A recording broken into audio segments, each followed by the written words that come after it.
नेपालको सुदूरपश्चिम प्रदेशको बैतडी जिल्ला, जहाँ प्रकृति सुन्दर छ तर विकास अझै टाढा छ।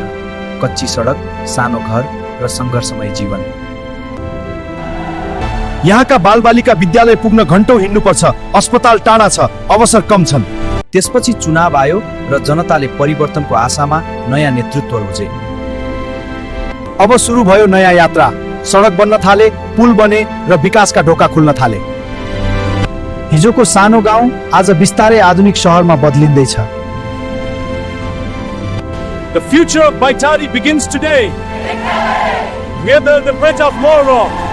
यदि सही नेतृत्व र दृढ इच्छा शक्ति भयो भने बैतडी मात्र होइन, पूरा नेपाल नै बदलिन सक्छ।